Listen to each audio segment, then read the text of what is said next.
Hey, and howdy, howdy, and hi. Welcome to the channel. Thanks for dropping by. Yes, I am still doing art, guys, I promise. I have taken a little bit of a break so that way I could work on some other projects, such as the TCG stuff. Like I said, I just work on whatever I am the most obsessed with at the moment. And as of right now, we're diving into a completely different territory. If you didn't piece it together from the title, which, you know, I can't blame you. We are going to talk about Doctor Who today. Now, for those of you that don't know what Doctor Who is essentially a sci-fi show that follows the adventures of this character called the Doctor. The Doctor is a time traveler who goes around time and space on some various adventures, and sometimes, most of the times, the Doctor is accompanied by a companion, and they go on a variety of adventures and stuff like that through time and space. Silly willy, timey-wimey shenanigans, you know?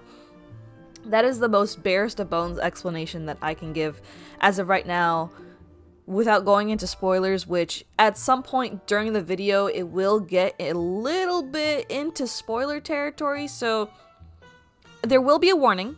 I'll let you know. There will be a warning.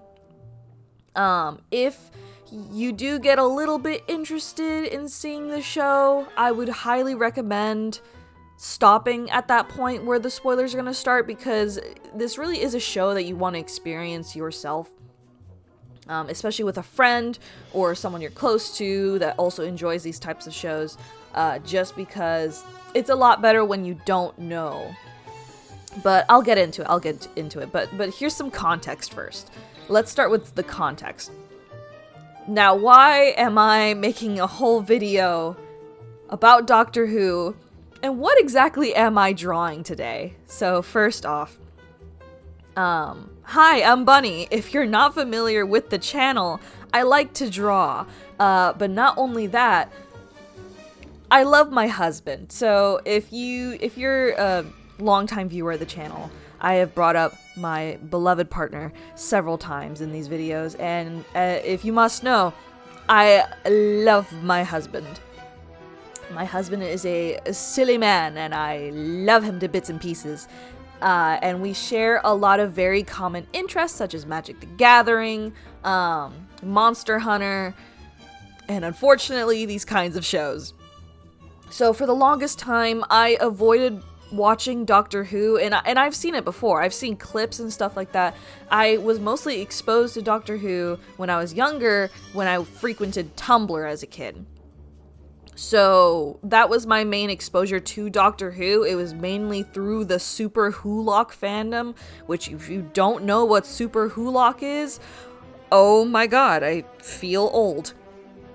It was basically this, like, crossover fandom that formed from these three shows, Supernatural, Doctor Who, and Sherlock.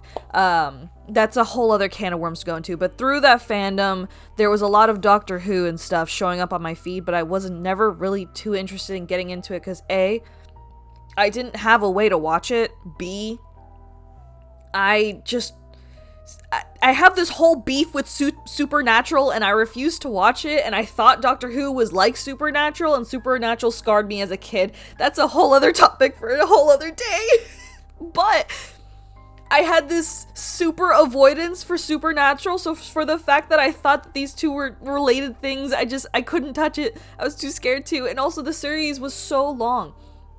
I really don't like getting into really long series, because I just don't like the feeling of catching up. It feels like a chore. It feels like something I have to do instead of something I want to do. I can't do it. It's like trying to get into Genshin Impact again after, like, not playing for the past, like, year, and you're suddenly super far behind, and you have to collect all these things, and it's like, I can't do it. I had to stop playing Genshin because of it. I had to stop playing Honkai Star Rail because of it. I just couldn't keep up. I couldn't do it. You know? So all of those factors just kept me from interacting too much with the Doctor Who fandom for many, many years. Next thing you know, I meet my husband in high school, and, you know, we become friends, and every now and then he would bring up Doctor Who, you know, but nothing really came of it. And then, you know, later down the line, a few years later, we're married, we're hanging out, and he's like, hey, can we watch some Doctor Who? And I turn to him and I'm like, what? And he's like, yeah, I've been really having the itch to watch some Doctor Who. I want to watch it again. Can you watch it with me? And I looked at him and I was like, isn't Doctor Who like a lot of seasons? And he's like, yeah. And I was like, I don't know. He begged me. He kept going on for days, asking me, can we watch Doctor Who? Can we watch Doctor Who? Guys, I can't say no to my husband. He wanted to so bad. So eventually I caved in. I decided, you know what, we'll watch Doctor Who for our date nights. So every other day we would sit down on the couch and watch some Doctor Who. And as you can see from today's video, it's become brain rot. I'm too far gone, chat. I'm too far gone. Unfortunately, it has altered my brain chemistry. So we're here today. So this whole thing is like a gift to my husband. Because, you know, he really likes Doctor Who and I wanted to do something for him because our anniversary is coming up in about, I think a month or two, depending on when I finish this video. But yeah, this is my gift to him. I decided through all my brain rot and all of my thoughts going on in my head, I wanted to make us Time Lord Sonas. So that's what we're doing today. We're making Time Lord Sonas. So essentially, now's the part where I have to start going into the show to give you context on what a Time Lord is.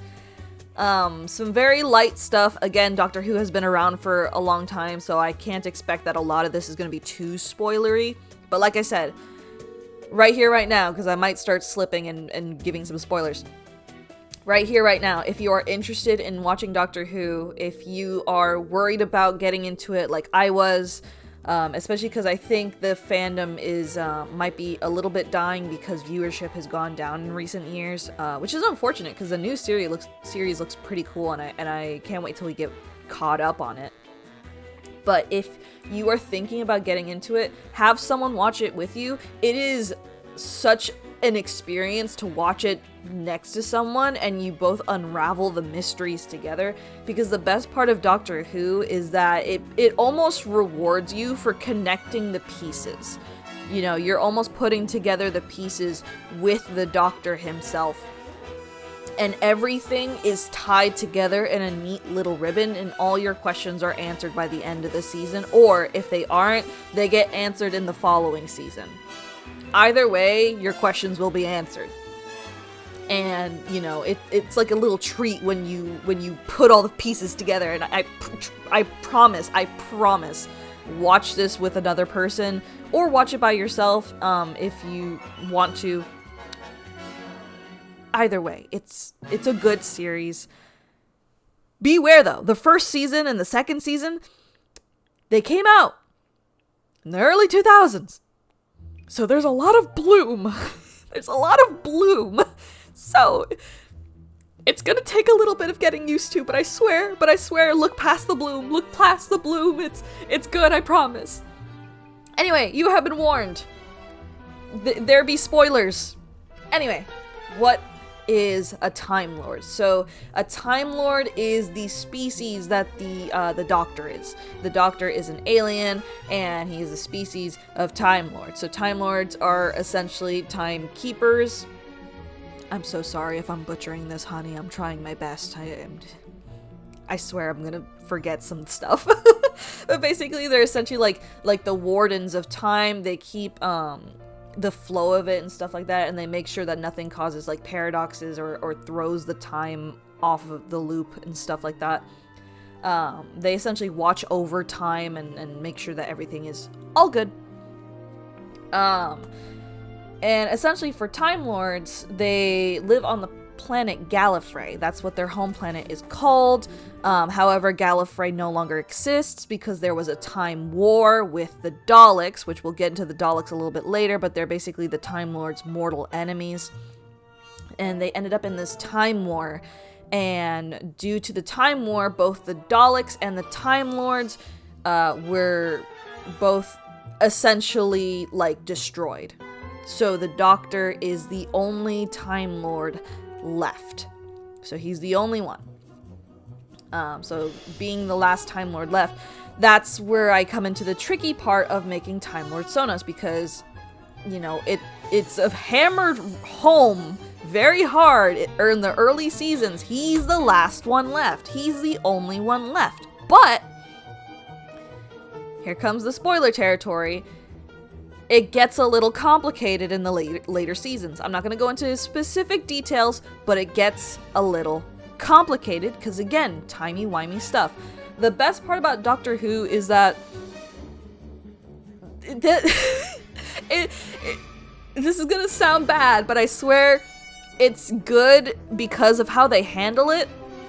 It turns a lot of the stuff that you know that they establish, quote unquote, establish, on its head. And they're like, but it actually makes sense. And because think of it, time is not a linear path. Time, it bends, it, you know, like moves around. It's not a linear path. All kinds of things can go down. People make alternate universes. There's split timelines and stuff like that. The best part of working with a sci-fi stuff is that if you're working specifically in the bounds of space and time isn't linear. There's a lot of stuff you can do because it's just, you know, time loop stuff, time stuff. So there's a lot of workaround. You know, the best part of that Doctor Who is that the stuff it makes up to justify, hey, this is why this is happening, it works within the confines of the show's lore and the setting and the whole, like, stuff they're building up throughout the show. You know, so I never got too mad at anything they tried to do, unlike some other shows. Anyway. But this is the constraints that we're working with. So for our Time Lord Sonas, which I've been rambling too long because now we've skipped the detective, which, by the way, for Time Lords, they have like actual names, but they choose these titles when they get to like a coming of age thing, if I understand it correctly, where they choose a title for themselves. So for my husband's title, I decided that he would be called the Detective. I chose the Detective specifically because my husband is a very smart man and he loves being right. Every time we're interacting, you'll hear him saying, "I love it when I'm right." He'll say it all the time. It's basically his catchphrase, especially when he's talking with me, because I got a lot of stuff going on in my brain, and sometimes, you know, I have to correct myself because I say the wrong thing, and he's like, "Nope, but it's this," and I'm like, "You're right," and he's like, "I love it when I'm right." But no, yeah, he's a very smart man. He knows a lot of things. He's got a lot of stuff in that big old noggin of his. So another thing is he really enjoys finding the little messages and stuff in the show. Like, oh, you see that? That's going to be important for later. Or, oh, what's that? So I kind of put that into his Time Lord Soda. He's basically a Time Lord who really enjoys the mystery of time and space. He likes popping around into different time periods, solving mysteries and stuff of things that happened in history that don't have an explanation. So I kind of decided that was like the basis of his character, and he has a sonic pen, because the Doctor has a sonic screwdriver, and I assume all the Time Lords have their own like little tools that suit their personalities and stuff like that, depending on what they do on Gallifrey. I don't know how many of the Time Lords actually traveled through space and time. We haven't gotten to that part of the show about like what the Time Lords used to do, aside from the fact that they were like essentially peacekeepers of time and space. But for my husband, he has a sonic pen that he uses to blend in, and then it's a tool that he's able to use for any situation that they get into. Now for my Sona, for the part of our Time Lords, I decided to be real basic. I am the artist. I went with the artist because for me, when it comes to like time and space and stuff, when I had to think about like what kind of role I would play as a Time Lord, I think my version of myself in that universe would be very enamored with the beauty of humanity and the beauty of the universe and time itself. There's a lot of things to look forward to when you look at the entire scope of the human race. And you know, there's a lot of beauty in it, and there's a lot of tragedy in it as well. Those two things go hand in hand. You know, history repeats itself, and sometimes in order to see the best in ourselves, we have to go through the worst. And we see that a lot in history. So, not to get too deep, but I decided to put that kind of line of thinking into my character. She very much likes witnessing the beauty of humanity, especially with in regards to Earth's history and stuff like that. Just because, you know, Earth is such a high focus in Doctor Who, because one of the main messages it likes to hammer in is the beauty of humanity and what it means for us to be human and what a gift it is to be human. And it's a really beautiful message, especially for some of these episodes when they try to hammer this home. Like, it is an experience to be a human, to be able to feel the things we feel, to be able to just live as a human being. And honestly, it's pretty good. I'm sorry. I just completely blanked out. I just don't know how to get into it and explain exactly what I'm thinking, but it's a beautiful thing when they really hit it home in the episodes that specifically go so deep into the human experience and why the Doctor loves humanity so much, and he wants to protect the planet Earth, because if the humans die out, then there goes that spark of humanity. You know, it's a big thing in the show that the Doctor loves human beings because of who they are, how they experience life, how they think, how they act. Because they're human. And he's not.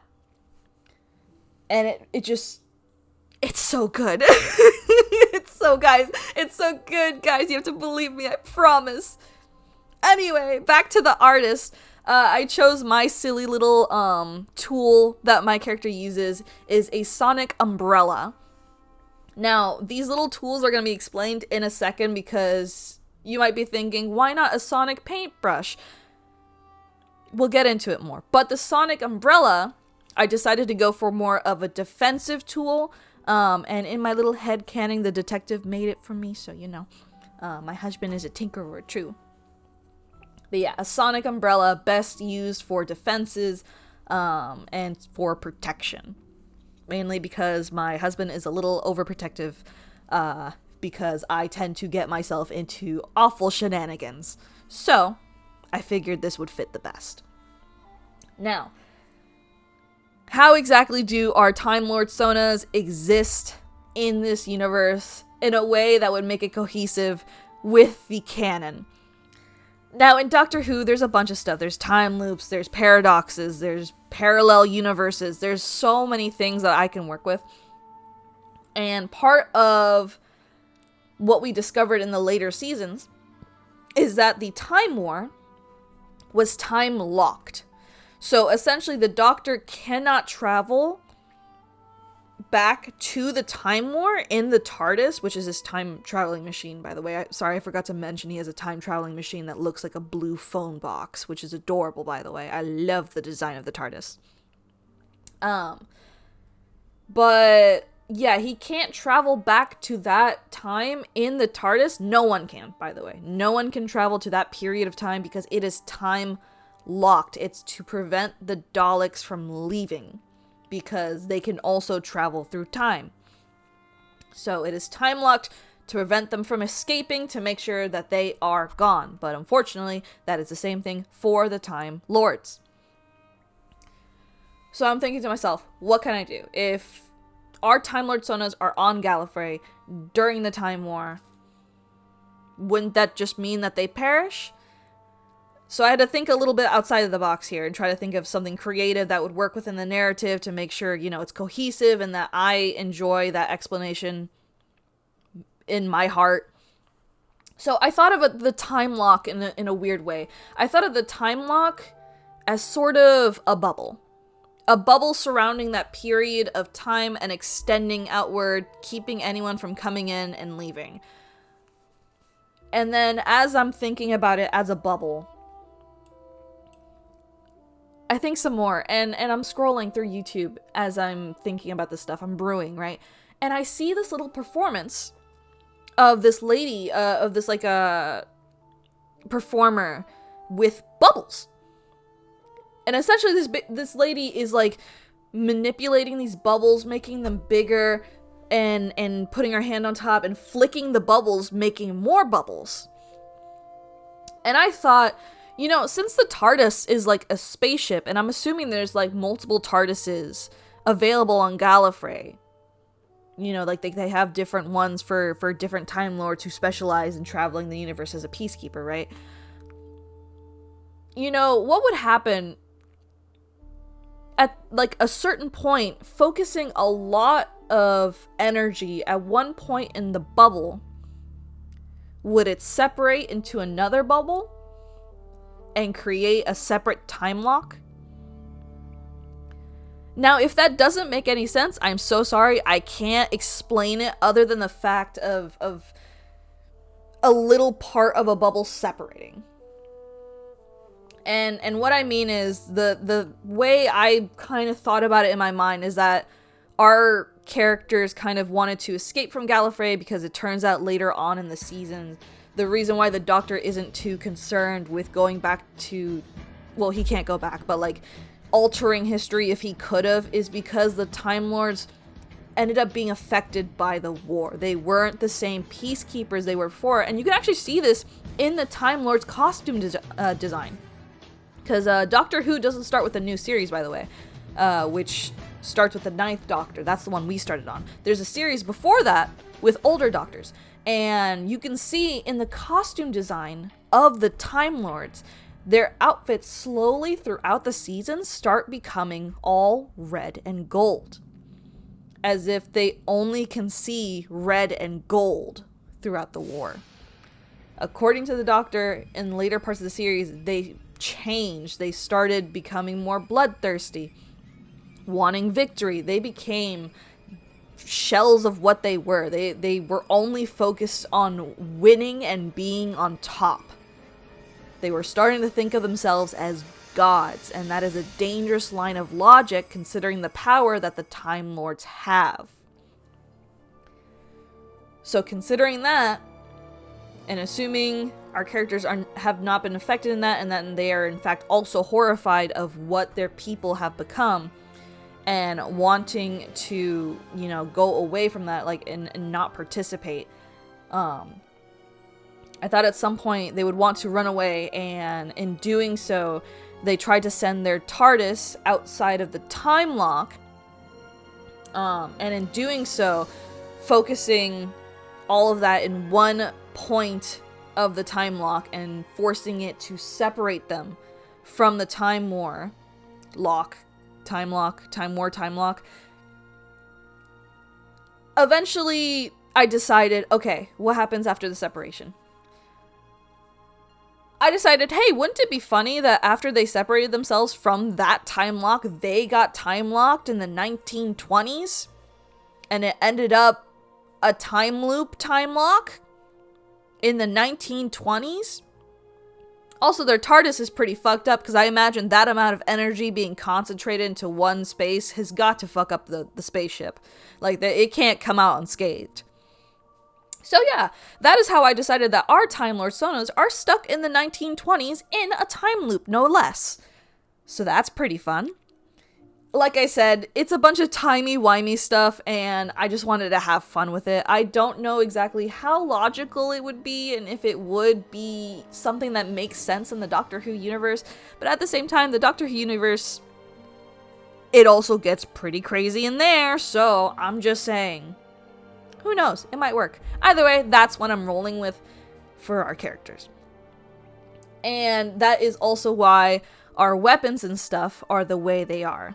So essentially, the sonic pen is to blend in with my husband's work as a detective, because in the 1920s time loops, sometimes the detective serves as an actual investigative detective. And then for the artist, again, the sonic umbrella is to keep her safe, especially when they run into other creatures that happen to be in the 1920s, because you cannot tell me that modern day Earth is the only Earth that happens to have a bunch of aliens hiding on it. I don't believe you. But yeah, that kind of also explains the attire as well, which there will be an outfit change at some point, but these are specifically the 1920s time lock, time loop outfits. Which is why they look a little more old-timey. I really enjoy how both of the color palettes turned out, and honestly, I'm just really tickled with how they turned out. They both look so cute, and I love them to bits and pieces. And they were super cute to work on. But yeah, I hope all of that was as cohesive as I could have done, because there was a lot. I have a lot of feelings. And I will get to them, because in addition to designing our Time Lord Sonas, I wanted to make a specific piece for them, and just, specifically as a very lovey-dovey gift to my husband, because I'm a sappy rabbit like that. But yeah, before I keep rambling on, let's get to that next piece. Hey, really quick before we jump to the next section, let's have a word from our sponsor. And by our sponsor, I mean me. Give me just a few seconds. If you like what I do, if you like my art, if you like my videos, and you want to see more, please consider supporting the channel. There are quite a few ways to do this. You can check out my Ko-fi. I've got 2 support tiers on there if you want to get some exclusive behind the scenes stuff, if you want to get your name read at the end of my videos, early access to my videos, or if you want a special Discord role, that's all my $5 stuff. Or for $10, you can get all of that and an exclusive doodle from me at the end of every month. Or you can check out my channel subscriptions, which will also get your name read at the end of my videos, and you'll also get some exclusive community posts from me and another Discord role. Any of those will work, or you can like, comment, subscribe. Any of those really help me out, especially if you want to see me keep doing what I do. If you want to see more art and stuff like that, please consider any of those options. And I think that's everything. Let's get on with the video. Now, I might be a rambling fool, but that won't stop me from continuing to gush about my husband. This next piece, I really wanted to make it a cute little piece focusing on our Time Lords. I wanted to do some really nice space effects and stuff like that. So I was trying to think of some really cute things I could do for the piece. And as I was brainstorming, a quote came to mind. Something I think that our characters would say to each other. Especially because canonically in the Doctor Who's... Did I mix Seuss and who? Forgive me. Canonically in the Doctor Who universe, there is an end to time. There is the end of the universe. There is the end of time. That is literally a point at which you can visit if you want to see the end of time or the end of the universe. So that is canonically something that the Doctor has seen. And it is a constant that at some point, at some time, everything will end, and a new thing will be born.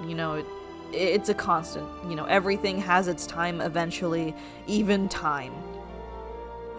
So a quote came to mind, and I was like, I want to make something around this. At first, I wanted to make it animated, and then I looked at how much time I had because I wanted to post this video this year. So I might do that later on, because I have the template for it, because I just wanted to do like a simple animation, but knowing me, it would probably take like 5 more months, because I still have that one animatic I need to finish for my husband. I'm channeling my inner Penelope, because he is not here right now, and he won't be here for a little bit because I hate the army. But you know, at some point my husband will return to me. And when he does, hopefully this animatic will be done. I say as I look at the calendar and see that Art Fight is in 2 months. Or technically a month. It's the end of May. A month. It's in July. It's in July! I looked at the time and I was like, where did it go? I have to prep for Art Fight soon. Anyway, back to Doctor Who. Now let me gush about the show a little bit more, because I think I've reached the end of where I can talk about our Time Lord Sonos without, like, going off on things I haven't fully decided were concrete yet. So, Doctor Who. Again, really amazing show. Please watch it. Please, please. I need more people talking about it again, because I'm dying. Now that I have the brain rot, I need to do something with it. If this video wasn't proof enough, please. I need more people in on this. It's a really good show. It sucks how it's like a long-running show, which makes it intimidating for people to get into. It's also sci-fi with elements of horror, and when I say elements of horror, there's no like jump scare stuff. I think there was only like one jump scare in one episode, but most of it's more like psychological horror. And the episodes that really lean into that are the really, really good episodes. And I hate horror, mind you.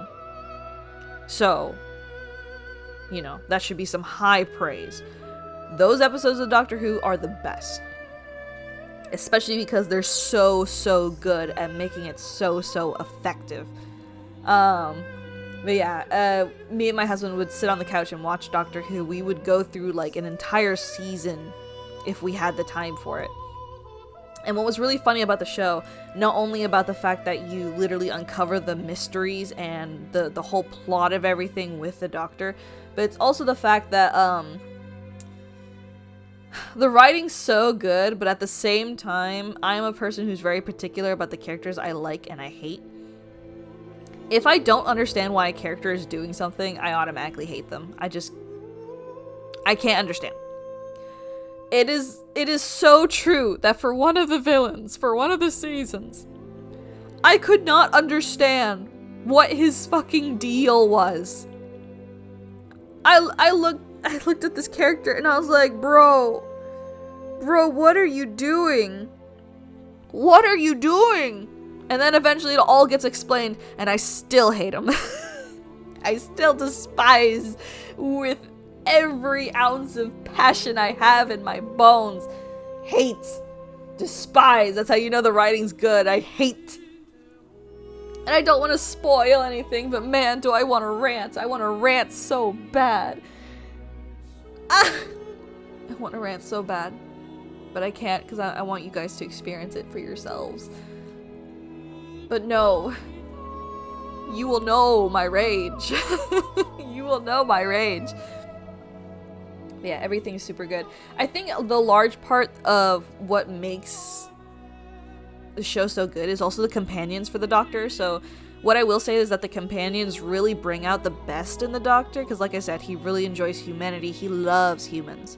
And you know, he travels with companions, and every like season or every other season, the companions will change, and each different companion shows him a different thing about humanity. My favorite companion, which you've probably heard of because again, the memes were everywhere. The Doctor Who fandom had like a vice grip on the internet for a long time.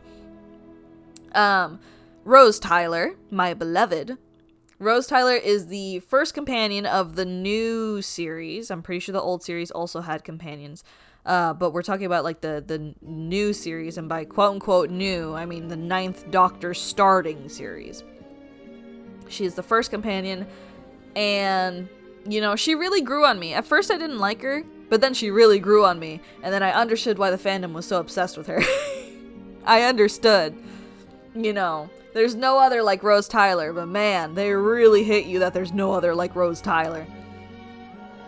Aside from the bloom infecting the first and second season like a disease, the early 2000s bloom effects, oh my god. Those were so rough. You know, Rose was really Rose was a really good character, and honestly, she's definitely the reason why I'm so attached to the series, especially because I loved her dynamic with the Doctor. Her dynamic with the Doctor was so good, and it just really hit that like sweet spot in my brain, because a lot of my thoughts are literally about them. And at some point in the series, you get another character that joins them for a little bit, and they are massive thruple energy, and I have been robbed of my thruple. Robbed, I tell you. I wanted to see more of them, and I'm so sad we didn't get to see more of them. I was robbed of my thruple. Like, the trio was so good. The character dynamics are such a big part of Doctor Who, especially with how they play with the dynamics. I will say at some point in some of the seasons, especially when they change companions, it does seem like they get a little bit stuck in trying to romance the Doctor with the companion. And at some point that does kind of hold back the second companion after Rose. In my personal opinion, I feel like it really held her back, and she could have been a way better character because of it. But she does still have her moments, which is a good thing. If she didn't have her moments, I think I would have been lost.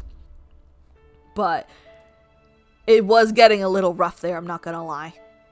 But she did eventually like start growing out of that characterization. I am rambling so hard. I just don't know what to talk about because there's just so much, but I also don't want to spoil it. You know what I mean? I have this desire to share, but like I don't want to share too much because then it's spoilers. And it's really the best when you don't know what the fuck's going on. Because that's how I was. But I'm also at the same time the person who starts like researching into stuff so that way I can know more about it, even if it does end up spoiling me. So I'm torn. I have 2 wolves living inside of me. 2 wolves. And they're constantly at odds with each other. They are fighting. Maw and Maw. So, you know, those are the demons I've been fighting for the past 2 weeks while my husband has been away. I have been fighting so many demons. I hope at some point during all of this rambling about the Time Lord Sonas and about Doctor Who, it got you slightly interested in the show. I genuinely do want to share it. It is such an experience, and like I said, it altered my brain chemistry. I do want to do some more Doctor Who fan art of actually drawing the Doctor this time and not just some Sonas of me and my husband in the Doctor Who universe. I do actually want to do some actual fan art for Doctor Who, especially for our favorite Doctors. I really like the 9th and 10th Doctor. We're about to get to the 11th Doctor. That's the season that we just started.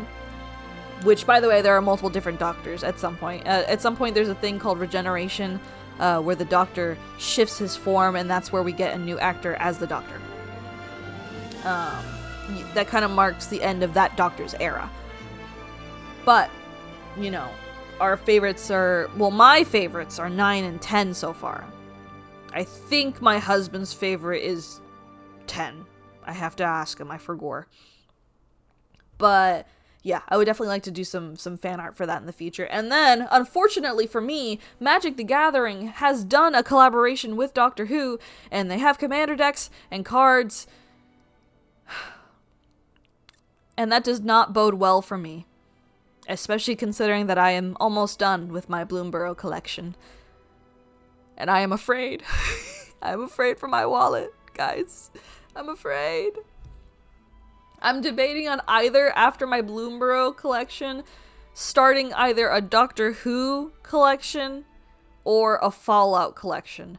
That's another 2 wolves that are living inside of me. My love for Fallout and my newfound obsession with Doctor Who. So, we'll see which one wins. But yeah, you know, those are more things I need to worry about. But yeah. You know, it's been a fun ride, and honestly, I'm super excited with what the rest of the series holds for us. And of course, you guys will find out exactly how I feel when I start making like the next like speed paint and start talking my feelings about it, because I think for that one, that's gonna be a more spoiler heavy rant. So I guess look forward to that. If you made it this far in the video, by the way, thank you so much. I know it might be a little hard listening to my ramblings. I can't exactly write scripts for these videos. I just don't have the patience for it, and it also would take me quite literally 3 months to write a script. That's why my Miku video was so long. But yeah, it's so hard for me to write scripts. I can't do it. So if you made it this far, thank you so much. I appreciate it. Leave a comment if you're interested in watching Doctor Who, or if you have watched Doctor Who and this somehow ends up on your feed. Tell me your favorite moments. Mark it spoilers, by the way, if you could, pretty please. Just for the people who are interested in watching it, you know, make sure you mark down the spoilers, and then I'll look behind the fold. But yeah, if you made it if you made it this far, maybe put some blue hearts in your comment. I don't know. I've seen some people saying to like leave specific emojis in the comment section. I'm assuming it's like a solidarity thing that, hey, you've made it. You've survived. Yeah, leave some blue hearts with your comment, I guess, you know, just for spice. And then everyone's gonna be like, why are there blue hearts? It's because you watched this far. I'm trying to think of anything else to add, because I've become immediately self-conscious of the amount of time I've been talking. This is a long video. This ended up longer than I anticipated, honestly. I'm so sorry. Usually my Speedpaint videos are like 20 minutes, but man, I had a lot of feelings in my heart. Which, speaking of feelings in my heart, I'm really proud of how this piece turned out. It turned out so pretty. I got this new brush for like galaxy dust, and I had a field day with that stuff. And then I looked into like the Gallifreyan language, because I wanted to make some stuff that looked like it was from Gallifrey. Oh yay! There's finally the quote. That's the quote that I was thinking of when I was thinking of this piece. The where will we be at the end of time? And the answer is together. And I feel so corny. I feel so corny. Wow, that was a little embarrassing. I'm a little sappy. I'm so sorry. I thought that best embodied us, you know? I made a fair warning at the beginning of the video. I have a lot of feelings for my husband. But yeah. Aside from that, we are now done with this piece. Thank you so much for watching. And thank you so much to my channel supporters, which I will now read you guys' names. Please consider subscribing to my channel memberships or my Ko-fi to get your name right at the end of my videos just like this. Thank you so much to Sam P, Pure Flames, Chili de Cheese, Chichai, Pommy, Ami X Dante, Nathaniel Elmo, Strawberry Jam, Galvanic, Drywall Eater 9000, Alana de Cooker, Helpy Blue, Michael Asbury, and Kiersid. And a big thank you to my Ko-fi follower, Kiersid. Thank you so much for your support, and I can't wait to see you in the next stream. Thank you guys so much for watching, and I hope to see you guys in the next video.